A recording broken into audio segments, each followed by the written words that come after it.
Welcome to No Brainer MMA. What's going on, Dane? Not much, man. Not much. Oh my God, my back is killing me. Absolutely killing me. Threw my back out yesterday and then just laid on the floor. My phone was dead. You gotta lay flat down on your back and shit. Yeah, it was terrible, dude. I just heard a loud crack and I was like, oh, and then just extreme pain. Yikes. Yeah, no funsies, but I'm doing better. Good to hear. Yeah, let's get right into this one. Don't know what it's called. UFC. Fight night, Błachowicz versus Rakic. That's the one. We're gonna start the night off with Nick Maximov versus Andre Petrovsky. Yeah, Petrovsky. He's had those 2 wins over Michael Gilmore and Hu Yaozong. Pretty dominant in his last fight, and he also stopped Gilmore in his first fight. Nick Maximov is the heavy favorite going into this one. He had that fight with Punahele Soriano where he took him down 11 times. Took down Cody Brundage 4 times, and Cody Brundage is a wrestler. He's like a BJJ guy by trade. 3-0 in the UFC so far. It's a little weird to see him opening up the prelims after, both these guys are undefeated in the UFC so far. Yeah. So that's interesting. But I think Maximov is gonna win this fight, but I don't see the value of a minus 350. So there's no way I would put money on this. Yeah, that's absurd. But, I do think he's cleaner. I think he's gonna end up getting the fight to the ground and just grinding out that decision. Yeah, he's got like a really good gym behind him, Nick Diaz Academy. He's only 24 years old, and he's already got a pretty decent name for himself. Undefeated, 8-0 record, 6-0 amateur record, 3-0 so far under the UFC umbrella. Just very dominant grappling, but his stand-up is just not where it should be. It's not. Nowhere near. But he does average. Stand-up doesn't scare me enough to where I would. Right, but it's a lot better than Maximov's. It's better for sure. Yeah, Maximov averages 5.7 takedowns per fight, 47% accuracy, has yet to been taken down, but only averages 1.7 strikes per minute. Yeah, it just even striking differential. It's just not there yet. Andre Petrovsky, Ultimate Fighter alum, also fights out of a very good grappling heavy gym. Renzo Gracie Philly, 1-1 in the UFC house. Lost to the winner, Brian Battle, who is just an absolute stud. Since it's gone 2-0 in the UFC, 2 late round finishes. And he also had a recent grappling bout against Phil Hawes and won that too. So that was pretty good to see. Averages 4.5 takedowns per fight, 47% accuracy. Petrovsky has the better striking game, hands down, plus 2.2 striking differential, 64% accuracy.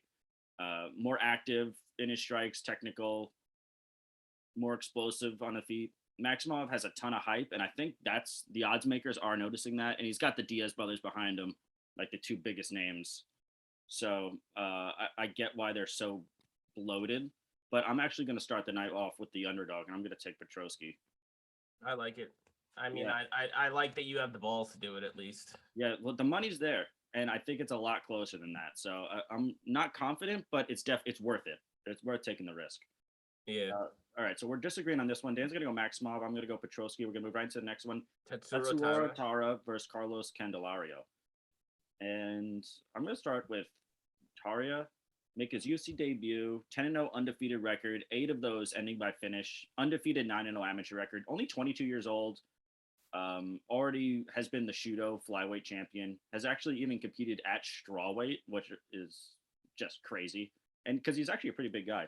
His submission game is his best tool. His striking's good, but low volume. He kind of takes pictures when he strikes too, doesn't follow it up with much. And he fights very patient and almost slow to start, which you don't want to see either. Candelario, 2-time Contender Series alum, going 1-1, losing his last time out by split decision on a fight he took on 2 weeks' notice, which is, tough for anyone. The one thing that I did take away from that, the Contender Series, was that he got taken down a lot. And he got taken down 8 times and 4 times during those 2 fights. And another thing was he slowed in the third a little bit, but does have good striking. Taria has the advantage on the ground. Candelario trouble with the ground game. So that's Taria's best path to victory, I would say. So I'm actually going to go with Taria in this one. Yeah, I'm going to take him too. I think that what you just said, it's the clear path to victory. Yeah, it's there. Tyra's got great skills. He's super young. This guy's got, like, it kind of reminds me of, in a way, of, like, Manel Cape coming to the UFC. I know that started off kind of shaky, but I think this guy's going to come in and do nice. I'm confident in this one. Yeah, he's 8 years younger than Candelario, and I think he's already fought better competition than he has. Exactly. I think Taria already, which is just crazy to see. So we're both agreeing. We're both going to go with Taria. We're going to move right into the next one. Virna Jandiroba versus Angela Hill. Yeah, Jandiroba last time she lost the decision to Amanda Ribas. She did get the knockdown on Amanda Ribas, but she got outlanded by like 40 strikes. So I don't know. That's a little iffy. She's won one and lost one her last couple fights. Beating Kanako Murata, losing to Mackenzie Dern, and then the win was in the middle of that in the Ribas loss. But we'll get to Ribas in a little bit. But Jandiroba, she's solid. She's got great. I think her jiu-jitsu is probably her best skill. She's 33, about to turn 34. I mean, it's Angela Hill's older too, so that's not saying too much. But I'm gonna have to take Angela Hill here. She's just got higher volume. She's definitely got. I think she has a pretty somewhat significant advantage in striking. She's the cleaner striker. She's definitely the better striker. She's way more versatile in her striking than Jandiroba is. Jandiroba's takedowns aren't anything too special, in my opinion. So I think Angela Hill is going to be able to ride out like a 29-28 UD in this one. Yeah, I really like that too. You know, Angela Hill, the problem with her is she goes to decision a little like too much, and that makes her on the wrong side of like split decisions, including her last time out against Amanda Lemos, which it looked like she could have won that. Depending on how you scored it. I had Lemos 48-47. Yeah, but it was so close, and like that's why it's tough to even bet on this one. I don't know if I would even do that. Angela Hill does average 5.6 strikes per minute. 29-28, not 48-47. Oh yeah, it was 3-round fight. 88 right there. Yeah, Angela Hill keeps the fight standing. Jandiroba is more of a grappler, but she's a Muay Thai fighter herself. She does have some pretty clean Muay Thai. She's 3-3 so far in the UFC. Hasn't fought nearly the same level of caliber as Hill, not even close. Lost one-sidedly to good competition in Ribas, Dern, and Esparza. And all three of her wins have ended by finish in pretty good performances, but it was over low-level competition, so it's tough to see where she stands. So I think Jandiroba might play Hill's game. She does get lost in her hands a little bit. So I think that Hill can probably frustrate her on the feet, get her to strike with her, and then Hill just like outpoints her. Not to mention Hill's got some pretty great takedown defense. So yeah, I'm gonna agree with you, Dan. I'm gonna go Angela Hill. I think that's an underdog too. Yeah, that's an underdog. Yeah, that's a good one right there. So we're both agreeing, both gonna go Angela Hill. Gonna move right into the next one. Michael Johnson versus Alan Patrick. Michael Johnson is still around. I love both these guys. I can't believe are still around. This is like a situation like maybe loser gets out of town, gets cut. Michael Johnson, 1-4 in his last 5 on a 4-fight losing skid. You really just never know what you're going to get from this guy. He's 24 fight veteran in the UFC and has consistently been inconsistent, losing 13, winning 11 of those fights, and comes from a wrestling background, but uses that 74-inch reach a lot more than his grappling. He's taken on Alan Patrick, who is almost 5 years older, but has a lot less miles on his career. He lost by an emphatic KO to row of killers that. Yeah, he has. Absolutely. he lost by a crazy KO from Scott Holtzman, and then had a 2-year layoff. Lost both of his fights since returning, although one was changed to a no contest after an incidental eye poke. But Patrick was getting his ass kicked in that one. And we've seen a lot of guys look great and refreshed after coming off these long layoffs, especially recently. But Patrick just, he didn't look refreshed. He didn't look like he belonged anymore after that layoff. And I think this is a great matchup to end Michael Johnson's losing streak. So I'm going to go with Michael Johnson in this one. Why? You don't know which Michael Johnson's going to end up showing up. The Michael Johnson that had the war with Justin Gaethje and the one that fucking knocked out Dustin Poirier. Yeah. This guy knocked out Dustin Poirier and then goes and loses a majority decision to Stevie Ray. Stevie Ray's all right. Michael Johnson is the most unpredictable UFC fighter of all time. Yeah. So the minus 150 on his side is kind of surprising, but at the same time, he is fighting Alan Patrick, who he only landed 19 strikes against Bobby Green. Yeah, something like that. Mean Bobby Green. Yeah. Well, was getting dominated in that fight by Mason Jones. Yeah, exactly. He also slows down as the fight progresses. This is pretty. I think Michael Johnson's got this. This is a good fight for him to bounce back into the win column. I think so too. A little older. I'm kind of hoping for it. I would love to see him win. So. Yeah. Kind of close. So yeah, I'm gonna take Michael Johnson in that one too. All right, cool. We're agreeing. Both gonna go Michael Johnson. We're gonna move right to the next one. Vivian Araujo versus Andrea Lee. This fight's close. This fight is close. Araujo lost her last fight to Katlyn Chookagian, who we'll get to in a little bit. Before that, beating Montana De La Rosa and Roxanne Modafferi by winning both of them by decision. Araujo's pretty nice. She's well-rounded. She could take the fight down. She's just a stud. You know, like she's lost 2 fights in the UFC to Jessica Ai and Katlyn Chookagian. That's kind of puts her in the upper echelon of the flyweight division. Yeah. But Andrea Lee surprised me in her last fight. She dominated against Cynthia Calvillo. Surprisingly dominated. Yeah, they have a common opponent in Roxanne Modafferi. Andrea Lee did drop that fight. Mm-hmm. But that fight's nearing 2 years ago now, so you can't go off of it too much. She's coming off a 2-fight win streak, one against Calvillo that we were talking about, and one against Antonio Shevchenko. I'm gonna lean Andrea Lee. She is slightly bigger. She is the slightly bigger of the two, at least height-wise. They're both pretty well-rounded, but I think Andrea Lee is going to be able to edge her out in the striking a little bit.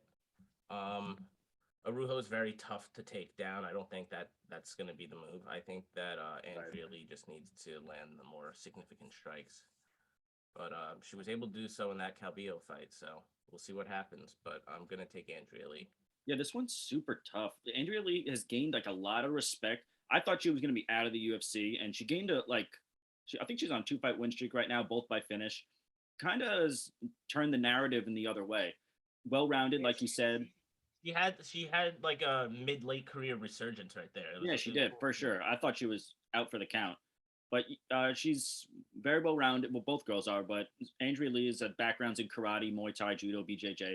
But I think her striking is the best part of her game. Her grappling has improved a lot in recent history, though. It shows the stats with a +2 striking differential, 58% and only 58% takedown defense. But she has looked a lot better recently, so that number is a bit skewed. Vivian Araujo, 4-2 since joining the UFC, taking a loss from very high-level competition, like you said.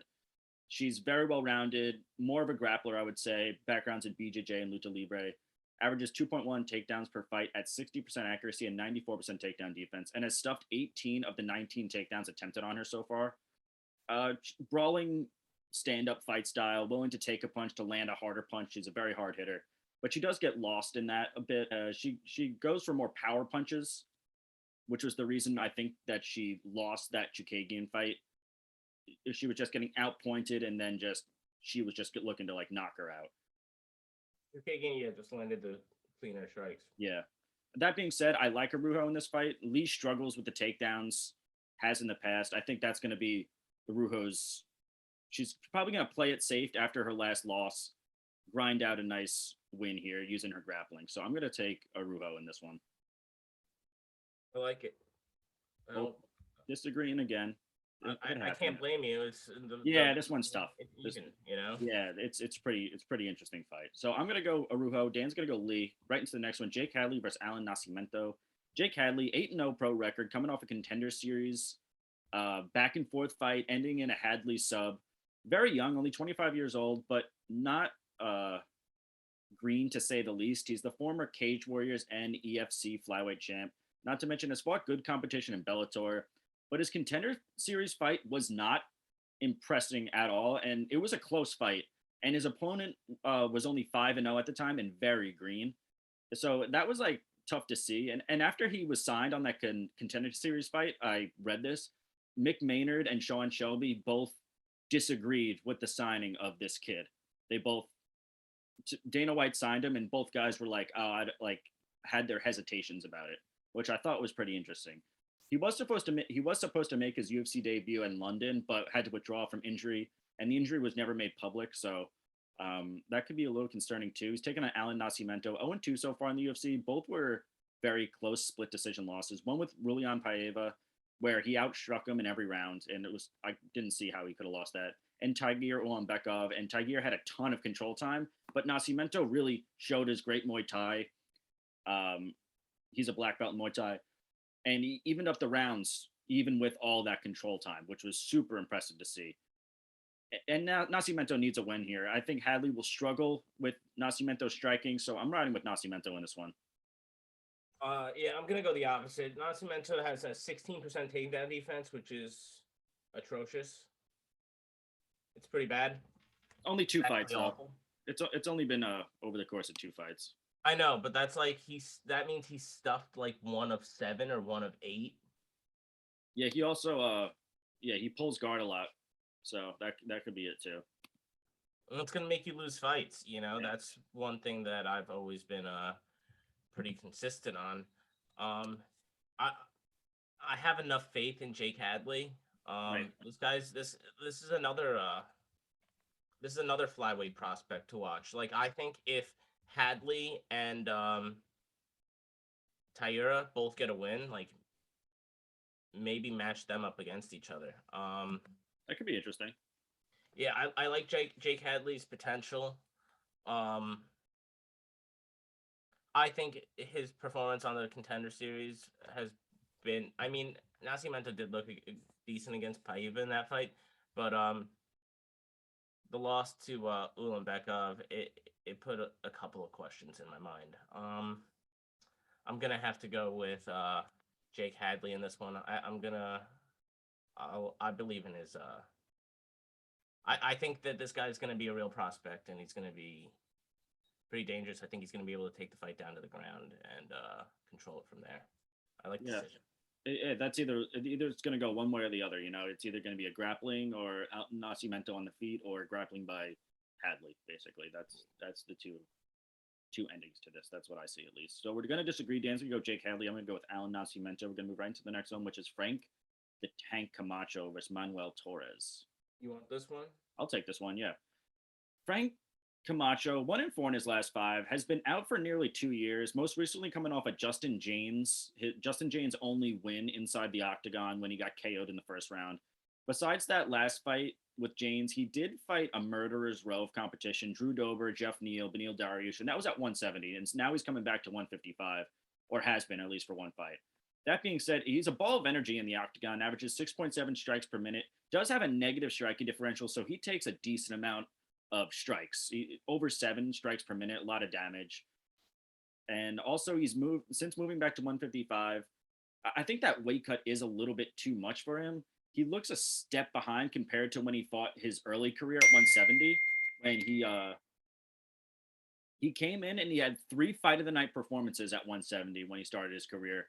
And then once he started making that weight cut to 155, he just didn't look the same.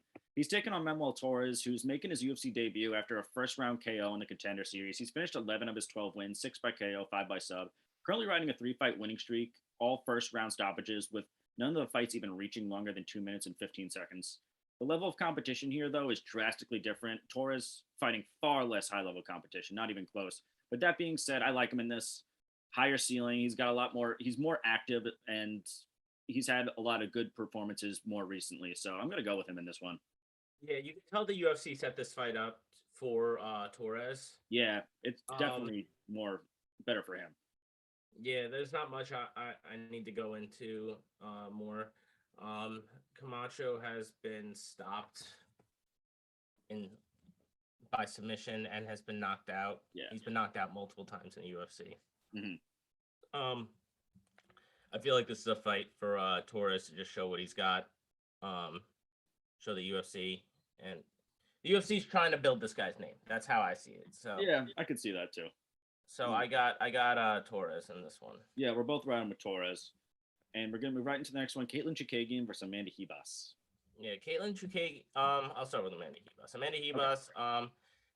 She's 5-1 in the UFC so far. Her only loss in the UFC is to Marina Rodriguez, who stopped her in the second round. Right. On the first Poirier-McGregor card. She bounced back with a win over Rina Jandiroba, but her chin is now very much in question. She got rocked by Marina Rodriguez, and then Rina Jandiroba dropped her. That's pretty concerning.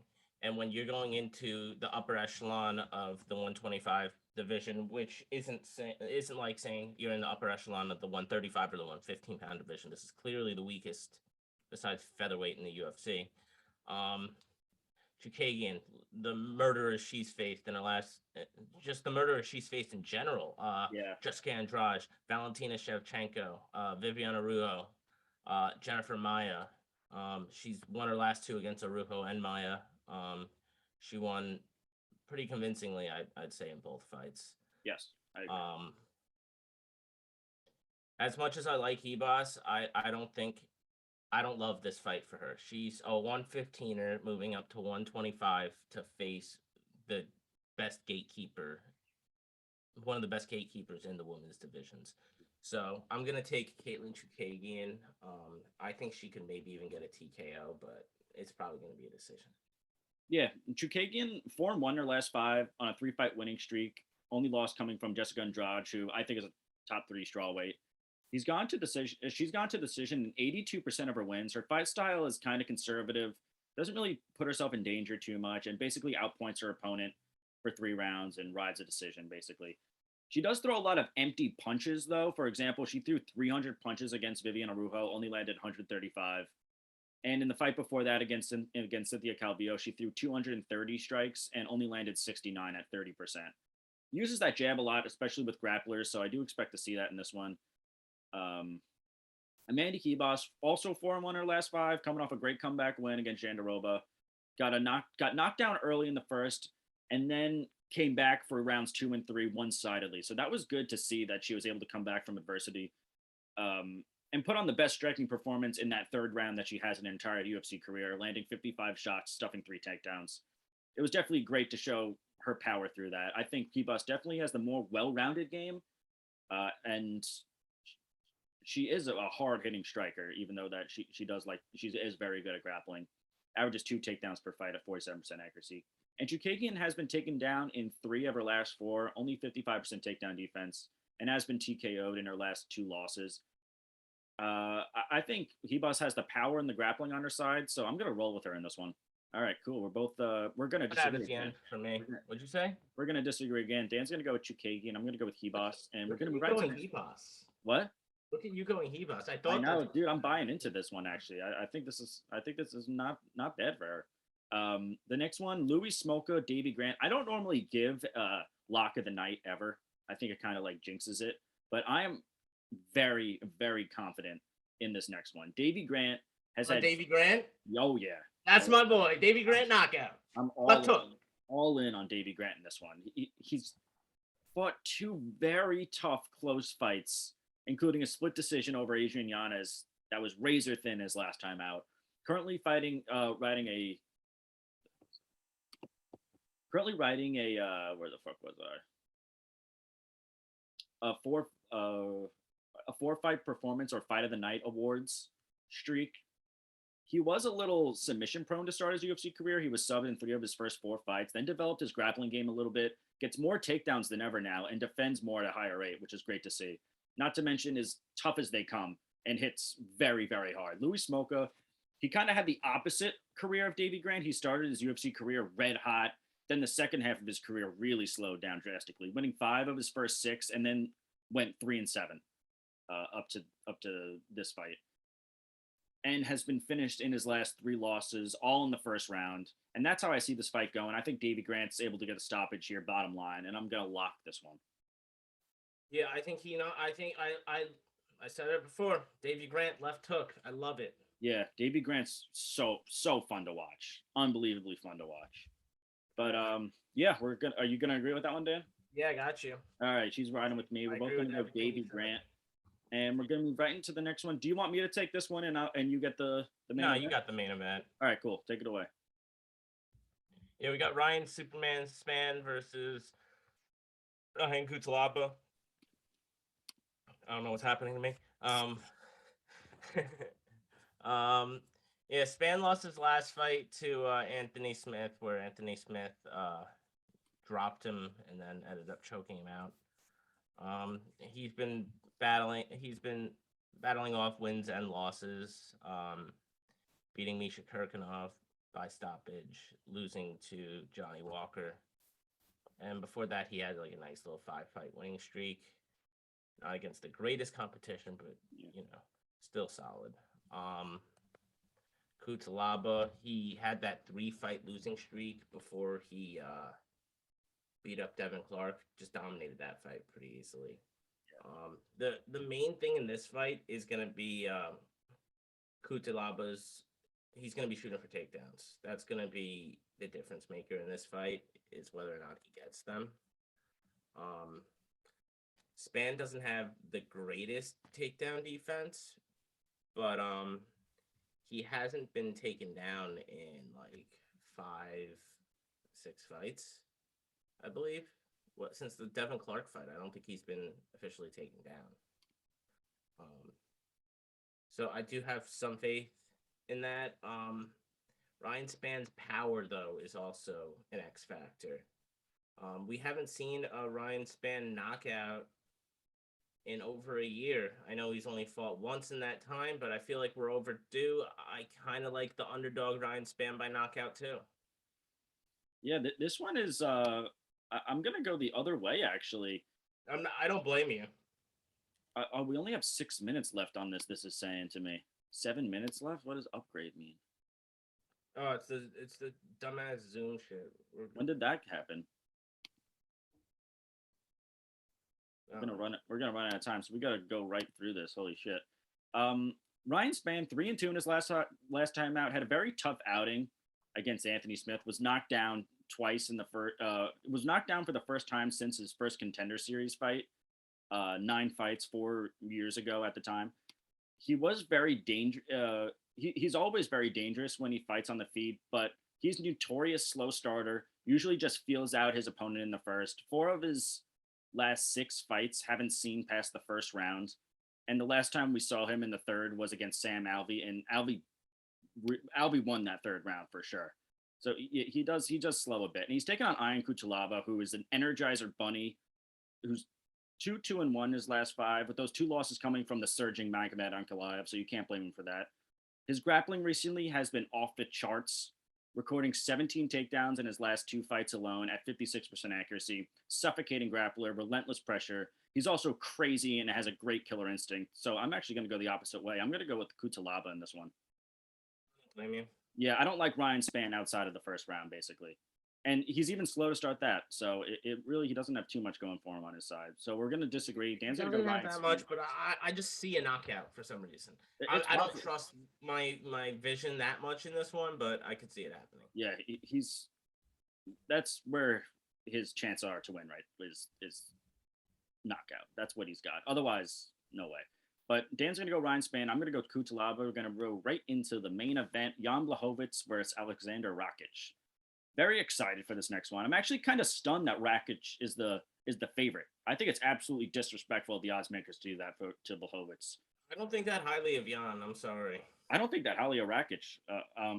Rakic has been in some boring ass fights, man. Oh my God, Błachowicz was riding a 5-fight winning streak before losing to current champ Glover Teixeira, including 3 performances at the Night Awards with 3 KOs over the course of that time. He's a dominant grappler, but over the past couple of years during this rise, the only time we've seen him grapple on this 5-fight win streak was against current middleweight champ Israel Adesanya. Otherwise, he's just been really fighting with his hands, and he's looked great. To see him ever evolve his game, especially at this age, I love to see people do that.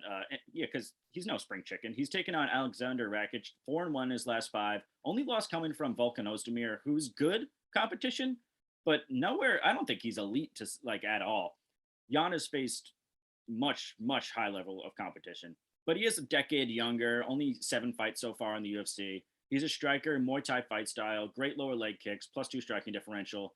But his last showing against Thiago Santos was kind of telling, because we know where Thiago Santos is right now. He's at the lower part of his career, and yeah, he's just not elite, to say the least, anymore. It just made me think of him as maybe he's just not ready to face the number 1 contender at this point. So I'm actually going to go with the underdog and former champ Jan Błachowicz in this. Yeah, this is a sketchy one. As much as Jan kind of is disrespected and shit like that, I don't think he is a dominant champion or was ever going to put in a dominant championship reign. And he had that resurgence in his career where that was the Luke Rockhold fight. It was that Luke Rockhold fight. He got past Jacare, knocked out Corey Anderson, knocked out Dom Reyes, had the belt, beat Izzy in where he had a 30-pound weight advantage. Right. So looking on his reign, it isn't all too impressive, because right after that, he gets choked out by Glover Teixeira and just folds quick. I'm not going to call him a quitter or anything, because he's not, but he did fold pretty quickly. Glover's top submission game is also some of the best in the UFC, so that's something that we have to throw into that. But Rakic he's been in some boring ass fights, but this guy's really technically good. He's got good kicks, great kicks actually. Crisp striking. He doesn't throw in too many combinations. I see this fight playing off in a low volume. It could end in a stoppage if someone lands something big, but I see it going slow, pretty slowly, most of Rakic's fights. And if he doesn't land anything, I just see him cruising to 49, 46 UD. Yeah, I don't know. I kind of see Błachowicz grappling with him a little bit and messing things up for him on the feet. Rakic's got great takedown defense. He does. He does have good takedown defense. He hasn't really fought anyone too crazy of a grappler. I mean, the best grappler he's fought was Devin Clark, I would say, so far. Anthony Smith too, but Anthony Smith has great. He's not really a dominant wrestler, so I'd love to see him fighting a real dominant grappler like Błachowicz, and I think he gives him some serious problems. But we're gonna disagree on the main event. Dan's gonna go Rakic. I'm gonna go Błachowicz, and we have less than a minute left on this fucking recording. When did that happen? It's always been a thing with the Zoom. It's fucking trash. No, I've never had that before. It always did it when I sent them. Really? Yeah. I don't know what that's about. We've had episodes over an hour. Yeah, I don't even know. Well over an hour. Yeah, that sucks. All right, so we're out of here. We're running out of time. Gang. Thanks.